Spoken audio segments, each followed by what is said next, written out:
कक्षा 5 में पढ़ने वाली एक छात्रा जो कि अचानक ही अपने विद्यालय के एक कक्ष के अंदर प्रवेश कर जाती है। उसने अपनी आंखों से देखा कि एक मैम है और एक सर हैं। दोनों ही रोमांस की स्थिति में थे। जैसे ही उस लड़की ने अपने सर और मैम को देखा, अपने कदमों को जैसे ही पीछे करने की कोशिश की, अचानक ही सर की नज़र उस लड़की पर पड़ जाती है। उस लड़की को देखते हैं और देखने के बाद उसे अपने पास बुलाते हैं और पास बुलाने के बाद कहते हैं कि जो भी तुमने यहाँ पर देखा है, ये बात किसी को पता नहीं चलनी चाहिए। यदि ये बात किसी को पता चलती है तो तुम्हारा नाम काटकर तुम्हारे हाथ में टीसी दे दी जाएगी। फिर इधर से उधर चक्कर काटती रहना। यह भी धमकाया गया। इसके बाद और भी कुछ धमकाने की कोशिश की जाती है। तो लड़की इतना डर जाती है, सहम जाती है कि फिर वो विद्यालय नहीं जाती और कई दिन बीत जाते हैं। आखिरकार उसकी सबसे खास सहेली होती है, नाम उसका जीनत होता है। जीनत अपनी सहेली यानी कि जोया के पास जाती है और जोया से कहती है कि तुम कई दिनों से विद्यालय नहीं आ रही हो, क्या बात है, क्या परेशानी है, तुम्हारी तबीयत तो ठीक है। तभी जोया अपनी सहेली जीनत को पूरी कहानी बयां कर देती है कि कुछ ऐसा हुआ था। उसके बाद वो कहती है कि परेशान होने की जरूरत नहीं है, विद्यालय चलेंगे और शिकायत करके आएंगे ताकि कुछ आगे बात ना हो। अब ये बात दोनों सहेलियों में आपस में होती है। वो सहेली स्कूल जरूर जाती है, लेकिन उसी दिन उसकी बहुत दर्दनाक रूप में मौत हो जाती है। ऐसी मौत होती है कि उस मौत की चर्चा अब चारों तरफ होने लगती है। एक पत्रकार ने जब उसकी सहेली जीनत से बात पूछी तो जीनत ने यह कहानी बयां की। हालांकि पुलिस की जांच में अभी तक ये बात नहीं आई है, लेकिन उस छात्रा के साथ जो होता है वो वाकई बहुत भयानक होता है। आज की इस कहानी के माध्यम से यही समझने की, ये जानने की कोशिश करते हैं कि आखिरकार उसके साथ हुआ क्या था। आदाब, नमस्कार, सत श्री अकाल। मैं उस्मान सैफी। आज की जो सच्ची घटना मैं आपको सुनाने जा रहा हूं, ये सच्ची घटना है बिहार की राजधानी पटना का एक थाना लगता है गर्दनी बाग, और गर्दनी बाग में एक इलाका लगता है अमला टोला। अमला टोला में एक विद्यालय है जिसका नाम है कन्या मध्य विद्यालय। दरअसल बात है 27 अगस्त 2025 की सुबह 10:15 के आसपास का वक्त था। सभी स्कूल की जो क्लासें थीं वो चल रही थीं। बच्चों का शोर अक्सर स्कूलों में ज़्यादा ही होता है, और इसी बीच में चीखने और चिल्लाने की आवाज़ें आ रही थीं। और चीखने चिल्लाने की आवाज़ें हालांकि उन बच्चों के शोर से कहीं ज़्यादा तेज़ थीं। आखिरकार वो आवाज़ें कहाँ से आ रही थीं कोई समझ नहीं पा रहा था। और वो चीखने की आवाज़ें आ रही थीं, बार बार एक ही आवाज़ लगाई जा रही थी कि मुझे बचा लो, मुझे बचा लो। इस तरह की बातें थीं। यहाँ रसोईया अचानक ही वो बाथरूम की तरफ जा रही थी। रसोईया ने जब देखा तो देखकर उसकी भी चीखें निकलने लगती हैं। दरअसल एक बाथरूम है और बाथरूम के अंदर से धुआं निकल रहा था। तभी वो जब रसोईया ज़ोर ज़ोर से चीखने लगती है, चिल्लाने लगती है, तब स्टाफ तक बात पहुंचती है, स्कूल के बच्चों तक बात आवाज़ पहुंच जाती है। उसके बाद देखते देखते यहाँ पर जमघट लग जाता है। अब जब देखते क्या है कि इस एक जो शौचालय है, शौचालय के अंदर से चीखने की आवाज़ आ रही थी। एक लड़की शायद उसके अंदर बंद थी, उसकी चीखों से ये पता चल रहा था। अब उस दरवाजे को खोलने की तमाम कोशिशें की जाती हैं। आखिरकार कोशिश रंग लाती है और दरवाज़ा खुल जाता है। जैसे दरवाज़ा खुलता है तो एक लड़की निकल के आती है। लगभग 13 साल के आसपास की उसकी उम्र होती है। उस लड़की को जैसे एक ले जाने की बात कोशिश कर रहे थे, तो यहाँ से लगभग 11:15 के आसपास का वक्त था। उस लड़की को यहाँ से PMCH यानी कि पटना मेडिकल कॉलेज हॉस्पिटल में उसे लेके जाया जाता है। और उसको लेके जब जा रहे थे तो वाकई अपना में बड़ी बेतरतीब तरीके से उसको लेके जा रहे थे। ई रिक्शे पर उस लड़की को ऐसे लिटा दिया गया, एक एम्बुलेंस की व्यवस्था भी नहीं हो पाती है। आखिरकार जब मामला वहाँ पटना के मेडिकल कॉलेज में पहुँच जाता है, यानी कि लड़की वहाँ पहुँच जाती है, उसके इलाज की बातचीत होती है, उसके बारे में पूछा जाता है, तो कोई भी स्टाफ वाला उस बच्ची का नाम नहीं बता पाता। ये सब वाकई सबसे शर्म की बात भी होती है और हैरान करने वाली बात भी होती है। तब उसका नाम लावारिश में दर्ज किया जाता है। पूछा जाता है कि इसके पीछे क्या कारण था। हालांकि वो टीचर पूरी तरह से कारण तो नहीं बता पाते हैं, लेकिन जो डॉक्टर होते हैं उनको लग जाता है कि आखिरकार कुछ ना कुछ तो मामला है। तब उसके बाद फिर वो कहते हैं कि ये पुलिस केस है, इसलिए हमें इस मामले की जानकारी पुलिस को देनी ही पड़ेगी। तब गर्दनी बाग पुलिस को सूचना दी जाती है। पुलिस मौके पर आती है और आने के बाद पूछा जाता है कि ये बच्ची कौन है। दरअसल आपने देखा होगा कि बहुत सारे ऐसे विद्यालय हैं, स्कूल हैं, खासकर ये सरकारी विद्यालय की मैं बात कर रहा हूँ। सरकारी विद्यालय में पढ़ने वाले न केवल बच्चों के नाम बल्कि माता और पिता के नाम भी पता होते हैं शिक्षकों को, और ये भी जानते हैं कि उनके माता पिता क्या काम करते हैं, क्या नहीं करते हैं, बच्चा विद्यालय क्यों नहीं आ रहा है। बहुत से टीचरों को तो इस बात की भी जानकारी होती है। लेकिन अफसोसजनक बात यह थी कि इस लड़की की, जिसकी उम्र 13 साल के आसपास थी, इसके बारे में कोई इस हॉस्पिटल के अंदर ये भी नहीं बता पाया कि वो कौन से क्लास की छात्रा है, उसके माँ का नाम क्या है, उसके बाप का नाम क्या है और उसका खुद का नाम क्या है। आखिरकार जब पुलिस आती है, पुलिस अपने तरीके से बातचीत करती है, पूछताछ करती है, तब कहीं जाकर ये थोड़ा वक्त लग जाता है, लगभग 1 घंटे के आसपास। तब पता चलता है कि इस लड़की के नाम जोया है। जोया के परिवार वालों को लगभग 12 बजे के आसपास 27 अगस्त 2025 को ये सूचना दी जाती है, तुम्हारी बेटी के साथ कुछ हुआ है, आप एक काम करो, जितनी जल्दी हो सके पटना मेडिकल कॉलेज में आ जाओ। परिवार वालों को जैसी ही सूचना मिलती है, परिवार वाले जल्दी से पटना मेडिकल कॉलेज पहुंच जाते हैं और वहां जाने के बाद अपनी बेटी को देखते हैं और देखने के बाद उनकी बेटी उस वक्त दर्द से करहा रही थी, चीख रही थी, चिल्ला रही थी। वो लगभग अब तक 90% इस हादसे में जल चुकी थी। अब ये हादसा था या फिर हत्या थी, या क्या था क्या नहीं था, परिवार वाले उस बेटी से ही जानने की कोशिश कर रहे थे कि बेटी तुम्हारे साथ हुआ क्या है। तभी वो बेटी कहती है कि मुझे किसी ने जला दिया, मुझे किसी ने जला दिया। और वो लगातार एक ही सेंटेंस को बार बार रट रही थी। दोपहर के 3 बज जाते हैं।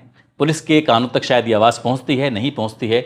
स्कूल प्रशासन के कानों तक आवाज़ पहुंचती है, नहीं पहुंचती है। लेकिन परिवार वालों के कानों तक ये आवाज़ पहुंच जाती है कि मुझे किसी ने जलाया है। बस परिवार के लोग उस जगह को देखना चाहते थे कि आखिरकार वो कहाँ जलाया गया, कहाँ नहीं जलाया गया।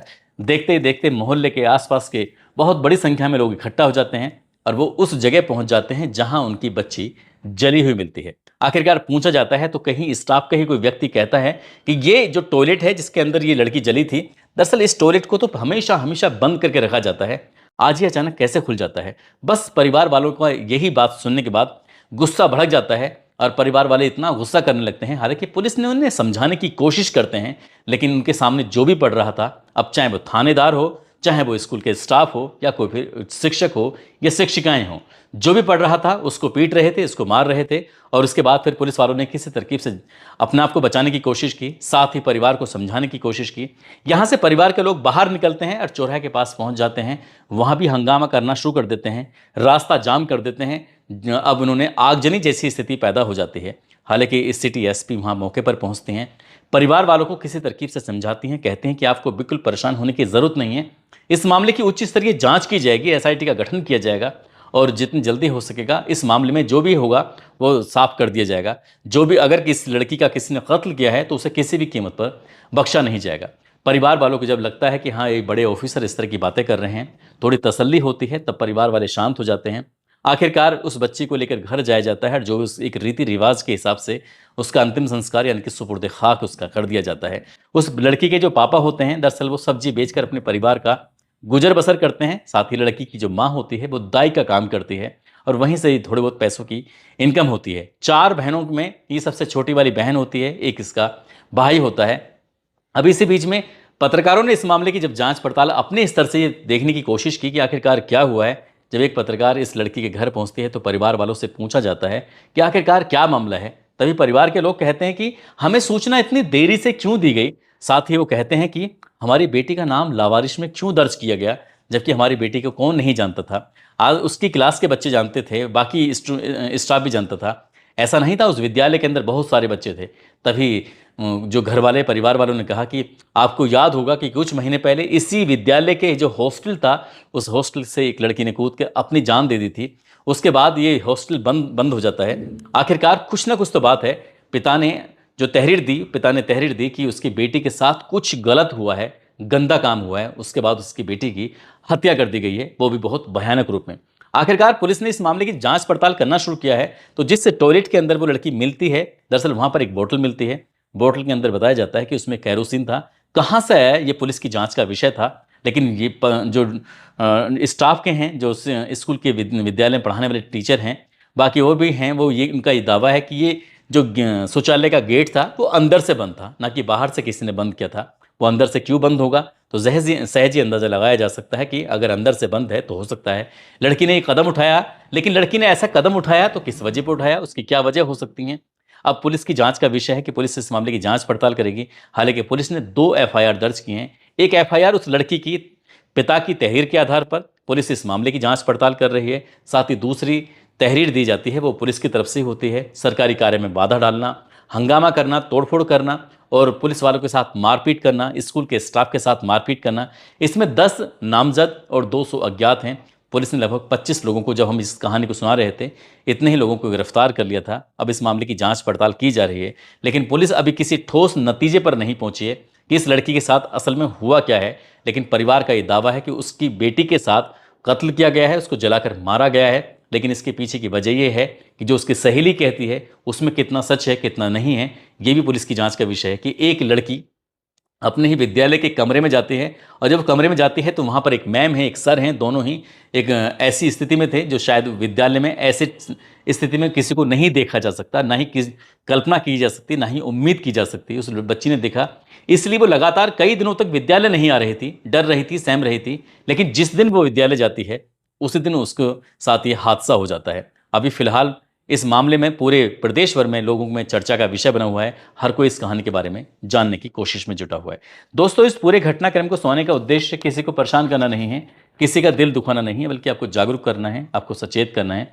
और जाते जाते ये नोएडा की रहने वाली हैं नीति चौहान, आज इनका जन्मदिन है। इनको जन्मदिन की ढेरों सारी शुभकामनाएं, बहुत बहुत मुबारकबाद।